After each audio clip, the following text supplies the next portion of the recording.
This week,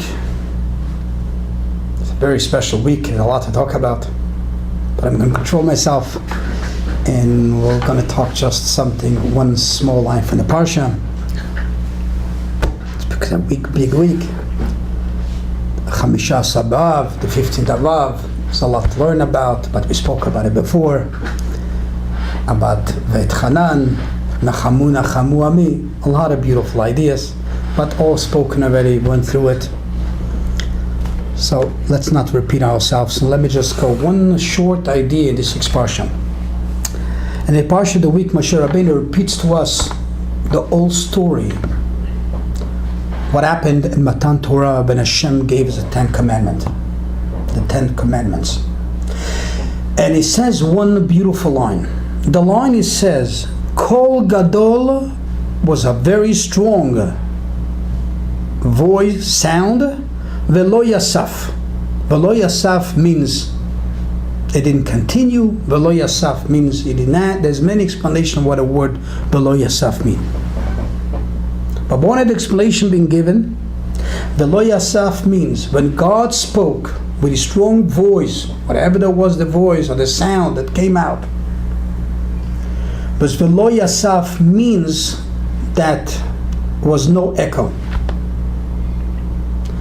As we all know, what's the idea of an echo? When you usually speak, and when your voice comes to a wall, there's an echo, like the voice goes back.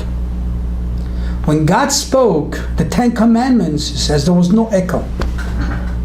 In other words, the voice is not bouncing off back from the wall. And what is the idea? What is Moshe Rabbeinu telling us? That voice of God in the 10 Commandments, when God gave us these words, Anochi Hashem Elokecha, I'm your God, there was no echo. The voice went through the walls. The voice penetrated everywhere. That's why there was no echo. But this is a beautiful message Moshe Rabbeinu is teaching us.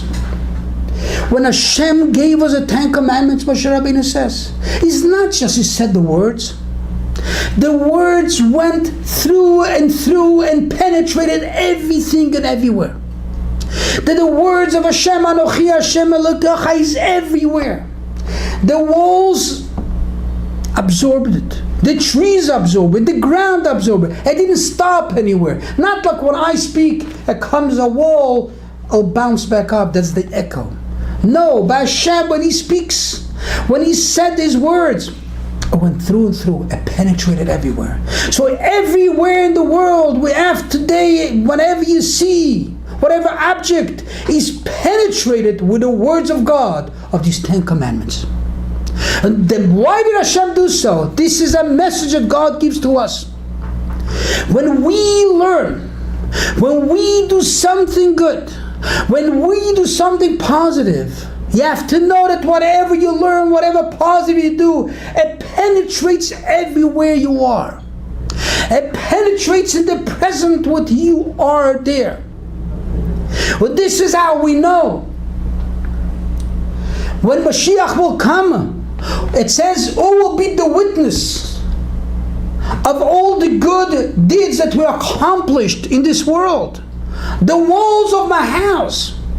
Because all the good deeds I do in my house, it gets penetrated in the walls. And when Mashiach will come, the walls will be able to talk. So the walls will say, yes, you did all these beautiful things in this house. Because the walls will represent everything good I did.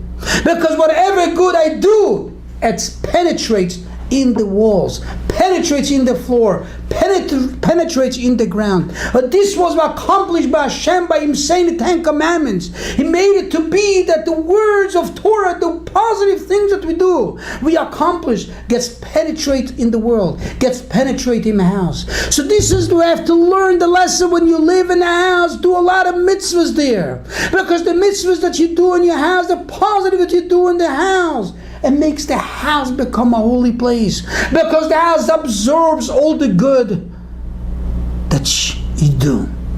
And this is the famous Torah. We'll conclude with that, with the Yerushalmi. Is a story How about his older fellow that he had a stick of Rab Meir Balanes? He had a stick of Rab Meir. When he said, the stick teaches me wisdom.